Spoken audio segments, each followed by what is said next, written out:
In this video, we're going to get inside Double Gold's head on this takedown.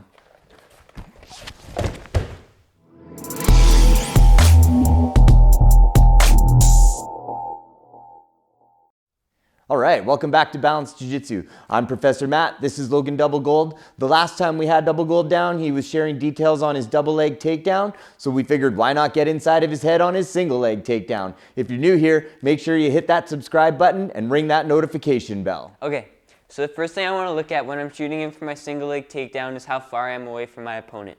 I don't want to be too far because when I shoot in, he'll see it coming and it'll be easy for him to defend it. So, as I mentioned in my double leg video, I want to be around an arm's length distance away from my opponent. So the next thing I'm doing to enter my single leg is I'm going to take my arm on the same side as my leg that's back, and I'm going to reach out and I'm going to push on his front shoulder. What I'm doing here is I'm pushing him to make him light on his front foot and make it easy for me to step in and pick that leg up. Okay? So, I reach out, I'm pushing with my back arm, making this leg come light. Then I'm lifting it up with my other arm and I'm tucking it in between my two legs. What I'm doing here is I'm pinching with my knees really tight so it's hard for him to get his leg out, and then I'm going to reinforce that with a grip around his knee. So I'm going to take my arm that's coming behind and I'm going to come under, and then I'm going to grab over my other hand. If I grab with my other hand over, he can strip this grip really easy. So the hand that's coming under is going to grab over that hand. The next thing I'm doing is I'm connecting my shoulder to his leg and I'm keeping good posture. If I have my posture broken, it'll be easy for him to stuff me and destroy my takedown. So I have the grip, I have my shoulder tucked into his leg here, I have good posture.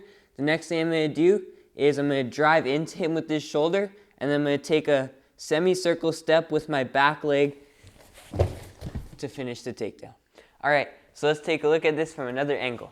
So, as I mentioned before, I'm making sure that I'm not too far away from my opponent. I can put my arm out to measure this distance. The next thing I'm going to do is I'm going to take my hand on the same side of my leg that's back. I'm pushing on his front shoulder to make his weight come off his front foot and make it light so I can step up, pick it up, and tuck it in between my knees really easily. Then what I'm doing is I'm taking my hand that was pushing on his shoulder, I'm coming under his leg, and then I'm grabbing over my other hand. Keeping my shoulder connected to his leg this whole time, keeping good posture so he can't stuff my takedown.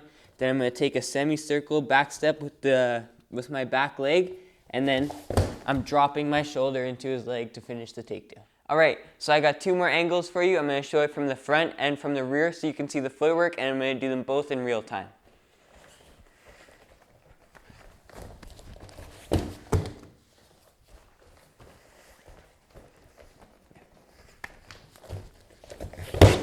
Thanks for sharing that technique with us today, Logan. You know, as I always say, if you're trying to learn a different area of your game, you gotta put the positional time in. So make sure you're doing a lot of positional takedown sparring, and let's get those takedowns happening. If you like this video, hit that like button, share the technique, and comment. Otherwise, we'll see you in the next video. Thanks for coming, everybody.